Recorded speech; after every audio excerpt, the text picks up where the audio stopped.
네, 신월 상상인증권 투자전략팀장 모시고 시장 진단 해보겠습니다. 어서 오십시오. 네, 안녕하세요. 네, 팀장님, 지난주 2600선 무너졌던 코스피.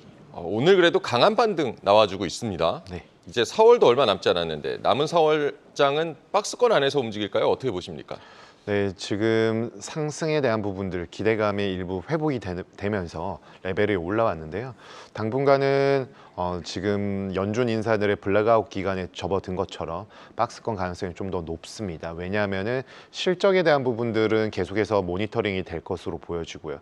최근에 시장의 흐름들에 좀 어려움이 가중되었었던 부분들은 연준 금리 인하 기대감이 상당 부분 대폭 후퇴하게 되면서 연준의 정책 경로 수정에 대한 우려가 좀 커진 부분이었는데요. 아무래도 5월 초에 FOMC가 있기 때문에 4월까지는 이번 주에 후반에 발표될 미국 개인 소비 지출 PC이죠. 개인 소비 지출 지표와 GDP 확인 등 전반적으로 지표에 의해서 연준의 정책에 대한 판단을 하는 그런 좀 관망 흐름이 예상이 되고 있습니다. 다만 PC가 좀 시장 기대치를 조금 하회할 경우에 시장은 금리 인하 기대감을 다시 되살리면서 좀 반등할 가능성은 있지만 지금 현재 PC의 특성상 예상치에 부합할 가능성이 좀 더 높기 때문에 관망세의 가능성이 좀 더 높다라고 진단하고 있습니다. 당분간 박스권 가능성이 높고 이번 주 PC 물가지표 발표까지 이제 관망 흐름이 좀 이어질 것이다라고 단기 전망을 해주셨고 5월 그 밸류업 관련 2차 세미나가 또 예정이 돼 있는데요. 최근 밸류업 관련주에 대해서 뭐 기관들의 매수가 좀 유입이 되고 있고 당분간은 이제 밸류업 관련 이런 저PBR주에 대한 관심이 이어진다고 보십니까? 어떻게 보십니까? 네, 좀 전에 말씀 주신 것처럼 밸류업에 대한 기대감이 증시에 레벨업을 견인한 이후에 총선 결과 그리고 연준, 실적 여러 가지들이 있었는데 국내 증시에 좀 좋지 않았었던 흐름들은 밸류업에 대한 기대감이 일부 후퇴할 수 있다는 우려가 커지면서 좀 더 레벨에 대한 낙폭이 좀 확대되었던 측면 또한 존재하겠습니다. 그렇지만 총선 결과는 좀 상관성이 떨어지도록 정부에서는 계속해서 추진하고자 하는 정책 방향성을 나타내고 있습니다. 21일에는 경제부총리가 배당 소득을 분리과세하는 방안을 추진하겠다라고 발표를 했고요. 23일에는 금융위 부위원장이 기업 가치 재고 계획 가이드라인을 5월 중 확정하고 홈페이지 개설 등 인프라 구축을 5월 중으로 완료하겠다라고 발표를 했습니다. 이러한 점들이 밸류업 프로그램에 대한 추진 의지를 계속해서 좀 나타낸 것으로 판단하고 있습니다. 다만 여러 가지 상황들에 대한 부분들은 계속 모니터링이 좀 필요하겠고요. 아무래도 여소야대의 환경 속에서 좀 그 기대감에 대한 일부 조정에 대한 부분들은 좀 일부 감안이 좀 필요하지 않을까라고 보여집니다. 그럼에도 불구하고 밸류 프로그램에 대한 우리 벤치마크는 일본의 사례를 계속 꼽고 있기 때문에 외국인 투자자들의 관심과 국내 개인 투자자들, 기관 투자자들 모두 이에 대해서는 긍정적인 부분들을 피력하고 있는 바 전반적으로 긍정적인 요인이 좀 더 우위를 점하는 그런 흐름으로 좀 우리 증시에 대해서는 긍정적인 뷰를 제시드리는 바입니다. 총선 후 정부의 밸류업 지속 추진 의지는 확인이 됐다. 외국인과 기관의 긍정 요인으로 작용할 것이다라고도 전망을 해주셨습니다. 최근 52주 신저가까지 하락한 테슬라 실적 오늘 새벽에 발표가 됐습니다. 예상보다 좀 안 좋았지만 시간의 거래에서 주가가 크게 올랐고 좀 어떻게 보셨습니까? 네, 일단 실적에 대한 부분은 크게 두 가지로 볼 수 있습니다. 첫 번째는 차량 평균 판매가의 하락. 아무래도 단가에 있어서 후퇴가 확인이 되었고요. 두 번째로는 테슬라 봇이라고 하는 사이버 트럭 증산에 의해서 아무래도 증산을 하다 보면은 캐파에 대한 설비 투자가 진행이 될 수밖에 없기 때문에 매출로 꽂히기 이전에 고정비가 확대되는 그런 흐름들이 있었습니다. 이러면서 컨센을 영업이익이 전년 동기 대비 56% 정도 감소하는 등 컨센서스를 크게 하회하는 모습들이었었는데요. 아무래도 이런 그 실적에 대한 부분들은 후퇴가 있었지만 그 다음에 시간의 주가에서 올랐었던 부분들은 긍정적인 요인들을 찾은 것으로 보여집니다. 전기차 신차 출시를 확대할 것이고 판매량도 대폭 확대시킬 것이다 라는, 그러니까 P와 Q 모두 좀 상승에 대한 기대감을 자극할 수 있는 확인을 좀 했고요. 그리고 저가 전기차인 모델2 개발을 가속화해서 매출 확대에 기여하고자 하는 부분들을 경영진의 의지를 확인을 했습니다. 마지막으로는 북미 지역의 전력 시스템 개편으로 에너지 사업부 실적에 대한 기대감이 오히려 좀 더 커진 부분들이 있습니다. 실적으로 좀 확인되고 있기 때문에 이에 대해서 긍정적인 요인들이 아무래도 시간의 주가에는 좀 반영된 것으로 보여지고요. 과거의 흐름에 대한 부분들은 일정 부분 확인이 경영진의 확인이 있었겠지만 투자자들은 이후의 개선 가능성에 대해서 좀 더 밝은 미래를 보는 것으로 보여집니다. 저가 전기차 출시 그리고 에너지 사업의 실적 개선까지 테슬라의 실적은 좀 예상치를 하회했지만 앞으로의 전망은 좀 긍정적으로 시장에서는 받아들이고 있는 것 같습니다. 미국 증시 상승 이끌어온 M7 네, 실적 발표도 이제 대기 중인데요. 메타, 마이크로소프트와 알파벳 실적 발표가 기다리고 있는데 기술주들의 이런 대형 기술주들의 실적 전망은 어떻게 보고 계십니까? 네. 호조세가 당분간은 좀 이어질 것이다라고 판단하고 있습니다. 아무래도 미국은 신성장 산업에 대한 리딩하는 국가이고 산업을 다 가지고 있습니다. 네. 그러한 측면들에 있어서 최근에 주가 레벨 모두 매그니피센트 7의 비중이 좀 더 높아져 있는 측면들을 볼 수가 있는데요. 견조한 미국 경제 지표 고려했을 때 경기에 영향을 받을 수밖에 없는 광고 매출 비중이 좀 높은 메타 이러한 부분들은 긍정적이다라고 판단하고 있고요. 거기에다가 중국 이커머스 사이트는 알리, 테무 글로벌 진출을 위해서 적극적인 프로모션을 진행하고 있기 때문에 막대한 광고 예산을 좀 집행할 것으로 보여집니다. 즉 경쟁이 치열한 가운데에서도 경기와 광고 그리고 산업의 경쟁 구도가 격화되는 측면들에 있어서 광고를 통한 수익성 확보에 좀 더 기여를 한다라면은 실적이 개선될 수 있겠고 거기에다가 고금리에 대한 상황들 그리고 서비스에 대한 흐름들이 조금 둔화될 수 있다라고 보여지지만 워낙에 경쟁이 치열하고 성장에 대한 기대감이 높은 산업의 특성을 고려할 때 여러 가지 난제들에도 불구하고 당분간은 실적 호조세가 좀 더 이어진다라는 데 방점을 찍을 수가 있겠고요. 다만 주가에 대한 부분들은 금리나 그리고 성장주에 대한 여러 가지 투심에 대한 영향을 받을 수밖에 없기 때문에 등락에 대한 부분들은 민감도가 다소 좀 있겠지만 긍정적인 흐름들의 지속성은 여전히 가능성이 좀 더 높다라고 판단하고 있습니다.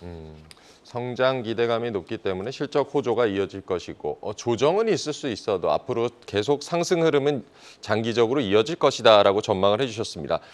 며칠 전 그 UBS에서 M7 중에서 테슬라를 제외한 빅6에 대해서 투자 의견을 비중 확대해서 이제 중립으로 좀 하향을 조정했습니다.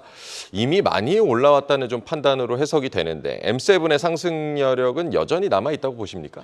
좀 전에 말씀드린 것처럼 실적 호조세가 당분간 이어진다라면은 긍정적인 시각을 유지하는 가운데 비중 확대 중립으로 하향 조정한 UBS 보고서는 참조할 만하다라고 보여집니다. 주가 레벨이 상당히 견조하게 유지되고 계속해서 비중이 확대되는 측면들은 이에 대한 가격 부담감을 이제 표출하기 시작했다라고 볼 수 있는데요. 최근에 미국 증시의 조정 가능성은 M7 위주로 좀 차익 실현이 진행이 되었고 연준 정책 경로에 대한 수정, 즉 금리 인하 시점이 후퇴된다라는 측면들이 성장주에 대한 부담으로 작용했던 측면들 고려할 수 있겠습니다. 그렇지만 어제장에서 미국의 글로벌 제조업 PMI 예비치가 중립선 하회하는 49.9포인트를 기록했습니다. 지난달부터 국채금리가 상당 부분 올라갔었던 촉매제 역할을 했던 것이 이 글로벌 제조업 미국의 제조 PMI 전망치였었는데요. 당시에는 51.9포인트를 기록하면서 제조업마저 서비스업에 이어서 좋은 부분들은 미국의 경기에 대한 견조함을 보여주면서 미국 금리 인하의 후퇴를 좀 촉발시켰던 그런 미국 경제 지표였었는데 4월부터는 이 부분이 조금 후퇴를 하는 것이 아닌가라고 생각을 하고 있습니다. 특히나 경제 매크로 상황에 있어서 1분기는 지난해에 여러 가지 후반부에 있다. 경기의 확장 국면 후반부다라는 진단을 많이 하고 있었는데요. 2분기부터는 일부 후퇴할 것이다라는 전망들에 부합하는 지표이기 때문에 그나마 고금리에 대한 부담감을 조금 벗어날 수 있는 상황이겠고, 이럴 경우에는 당연히 성장, 기술주에 대한 부분들이 레벨에 대해 부담감을 갖더라도 다시 밸류에이션 측면에 있어서 조정의 여력을 조금 일부 회피할 수 있는 가능성을 지지해주는 대목으로 볼 수가 있겠습니다. 특히나 또 개별적인 이슈들을 또 짚어볼 수가 있겠는데요. 5월달 구글 I/O, 애플 WWDC 등 주요 기업들의 테크 컨퍼런스를 앞두고 있습니다. 이러한 점은 AI 산업에 대해서 시장의 이목이 집중이 될 수 있겠고, 여기에서 새로운 신기술에 대한 매출 기여도에 대한 확인이 될 경우에는 추가 상승 모멘텀을 자극할 수 있기 때문에 항상 우리가 목도했던 것처럼 IT 그리고 AI 산업에 대해서 항상 이 정도면은 많이 올라왔다라는 좀 부담감을 갖더라도 그 다음에 모멘텀이 나왔을 때에는 뚫고 올라가는 패턴들을 확인한 바가 있기 때문에 전반적으로는 긍정적인 시각을 유지하되 금리 레벨과 여기에 그 행사에 있어서 상승 모멘텀이 확보될 수 있는지에 대한 판단을 하는 것이 필요하다라고 저희는 판단하고 있습니다. 전반적인 긍정적인 시각 속에서 금리 레벨까지 고려해 보자라고 조언을 해주셨습니다. 어제 그 HD 현대일렉트릭의 실적이 발표가 됐습니다. 이게 전력기기 대장주라고도 할 수 있는데, 실적 발표 전에는 이제 급락하다가 실적 발표 후에 그야말로 이제 드라마틱하게 좀 반전을 했는데, 이런 AI 확산에 따른 전력 관련 업체들의 호조 지속될 거라고 보십니까? 네, 전반적으로 봤을 때 여러 가지 긍정적인 측면들이 산재해 있다라고 볼 수가 있겠습니다.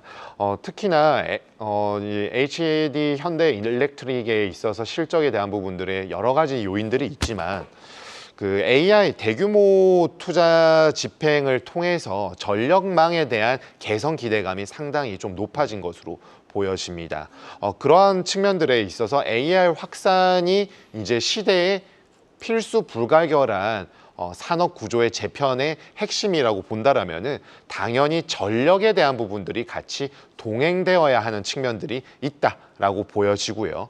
현재 초기 단계에서는 AI를 뒷받침한 하드웨어인 서버, 반도체, 데이터 센터 등에서 투자가 집중될 것으로 판단하고 있습니다. 거기에다가 다시 한번 말씀드리지만 전력 수요가 수반되지 않을 경우에는 이 관련된 AI 산업에 있어서 동반 발전이 어렵기 때문에 전반적으로 AI가 아까 좀 전에도 긍정적인 뷰를 말씀드렸었는데, 이러할 경우에는 전력 기기에 대한 관심도 또한 함께 수반이 되어서 진행이 될 것으로 판단하고 있습니다. AI 확산, 이게 뭐 거스를 수 없는 트렌드인 것 같고요. 전력기기 관심도 계속 높아질 것이다라고 전망을 해주셨습니다. 아까 뭐 잠깐 얘기해 주셨지만 미국 그 4월 제조업 PMI 49.9로 나와서 시장 예상 52를 다소 크게 밑돌았습니다. 최근 좀 금리나 기대감이 그래서 좀 살아나는 듯하지만, 최근 여는 총재들의 발언들을 보면은 이게 비둘기적인 그 발언들이 좀 실종된 분위기입니다. 뭐 대표적인 비둘기파, 굴스비, 시카고 여는 총재죠. 이분도 이제 좀 기다려봐야 된다라고 언급할 정도인데, 이번 주 PC 물가 좀 기다려봐야 금리 인하 시기 좀 가늠할 수 있을까요? 어떻게 보십니까? 네, 서두에 말씀드린 것처럼 PC 물가는 시장 예상치에 부합할 가능성이 좀 더 높다라고 판단이 되고요. 굴스비 여는 총재가 말씀하신 것처럼 지금은 연준의 스탠스가 과거에는 경기와 물가에 대해서 중립적인 입장 속에서 어떤 판단을 했다라면은 지금은 당분간은 인플레이션 파이터, 물가의 안정을 가장 최우선으로 하는 기본적인 중앙은행의 책무에 좀 집중하는 스타일을 보일 수밖에 없기 때문에 시장에는 다소 불편한 코멘트들이 좀 지속될 가능성이 높다라고 보여집니다.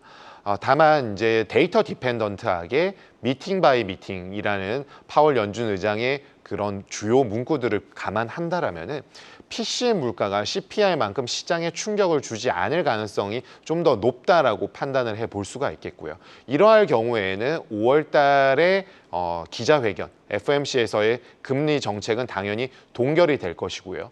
물가에 대한 판단을 통해서 향후 금리 정책에 대한 경로를 판단해 본다라면은 전반적으로는 좀 중립적이지 않을까라고 생각을 해봅니다. 그렇게 될 경우에는 시장의 금리 인하 기대감이 대폭 후퇴되었던 부분들이 일부 되살아날 수가 있겠고, 시장과 연준의 접점을 찾는 과정 속에서 2분기는 다소 이제 시간이 타이트해졌기 때문에 3분기 중에 금리 인하에 대한 신호가 점차 확산되는 그림을 나타낼 것인데요. 이러한 부분들이 현실화되는 데까지는 2분기의 지표가 굉장히 중요한 관건으로 작용할 것으로 판단하고 있습니다. 3분기 중에 금리 인하 흐름을 좀 봐야겠고요. 2분기의 경제 지표들을 좀 확인해 보자라고 전망해 주셨습니다.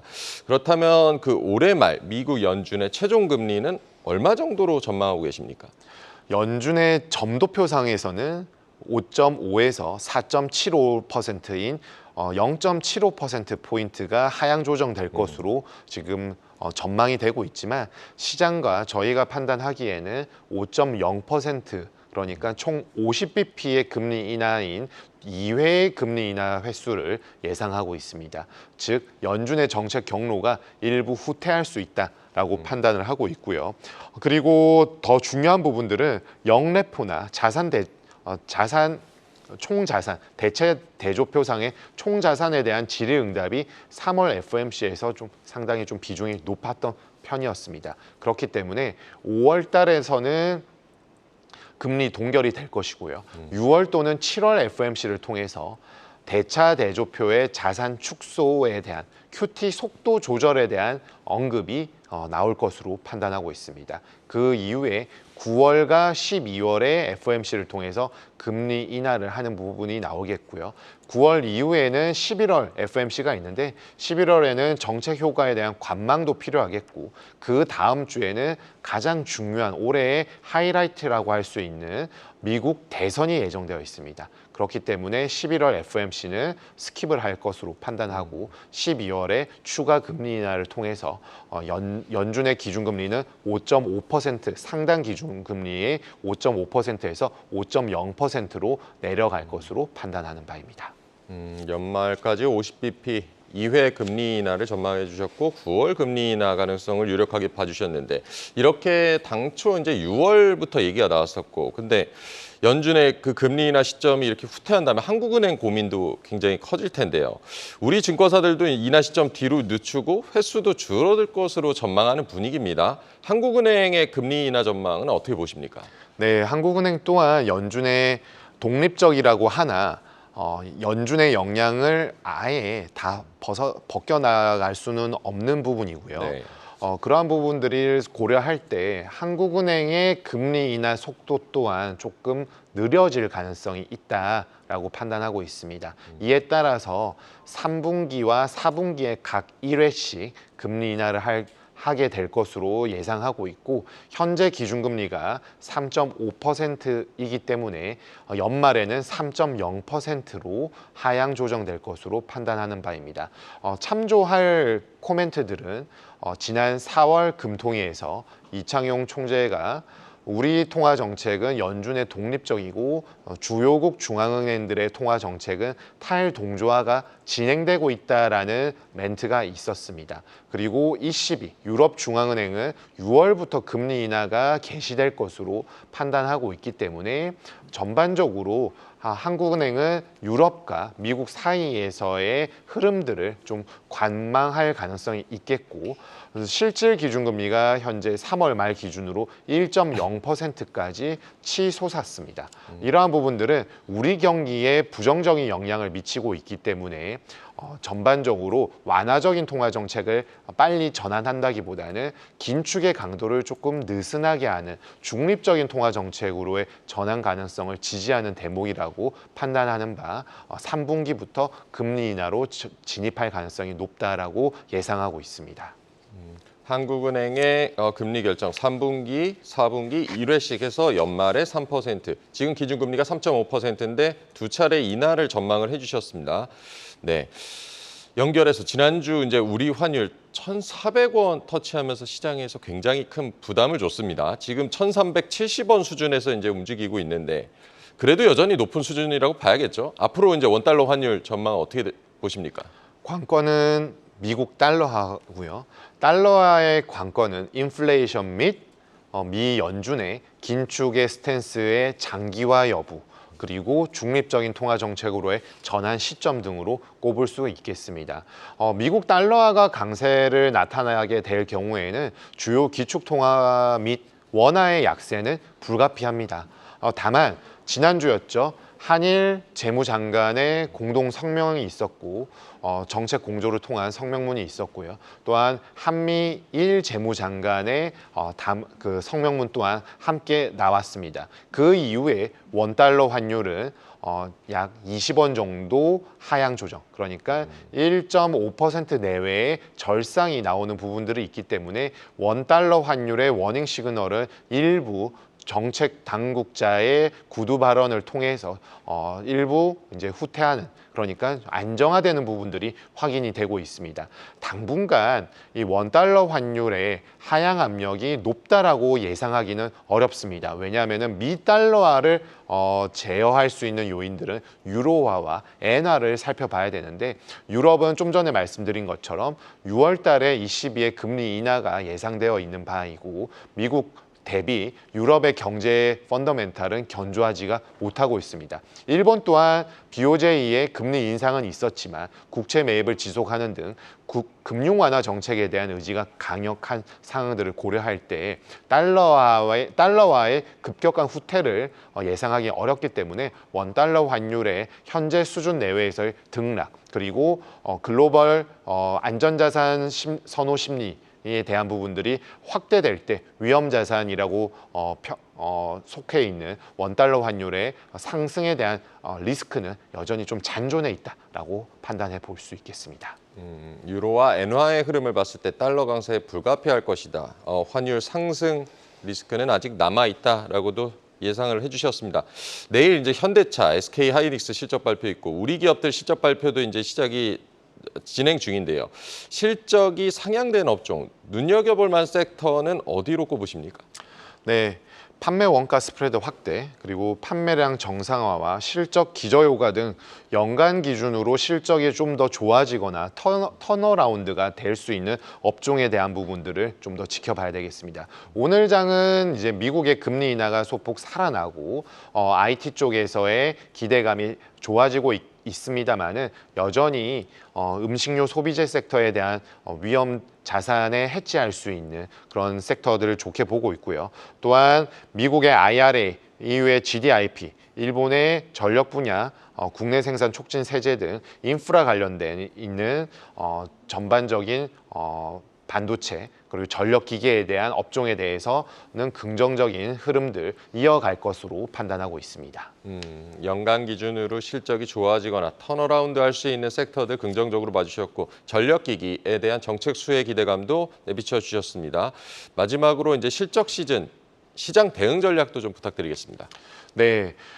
연준의 통화 정책에 대한 민감도가 여전히 높습니다. 블랙아웃 기간인 만큼 흐름을 종잡을 수가 없겠고 실적에 대한 좌우하는 그런 지수의 흐름들이 좀 더 관측이 될 수 있다라고 보여집니다. 이럴 때에는 좀 전에도 말씀드린 것처럼 실적주에 대한 흐름들을 관망하면서 시장을 대응하는 것이 필요하겠고요. 또 하나의 팩터로서 작용할 수 있는 부분들은 매크로 지표인 달러화와 미국채 금리가 되겠습니다. 달러와 미국채 금리는 결국 연준에 대한 스탠스를 통해서 볼 수 있는데 지금은 블랙아웃 기간에 접어들었기 때문에 PCE와 미국 GDP 등 실물 경제 지표들의 흐름에 따라서 자산 가격의 등락이 방향성에 대한 부분들이 좌우될 수 있기 때문에 이에 따라서 시장의 색깔들이 제한적인 수준에서 좀 펼쳐질 가능성이 높다라고 보고 있기 때문에 당분간 이런 흐름들을 관망하면서 연준의 FOMC까지 이어갈 필요가 있겠습니다. PC, GDP 뭐 이런 실물 지표들 잘 챙겨 보셔야겠고요. 앞으로 이제 당분간 관망하면서 FOMC까지 가보자라고 조언을 해주셨습니다. 오늘 말씀 신월 상상인증권 투자전략팀장과 나눠봤습니다. 감사합니다. 계속해서 다양한 경제 이슈를 알고 싶다면 구독과 좋아요, 알림 설정 부탁드립니다. AI 캐스터 권미정이었습니다.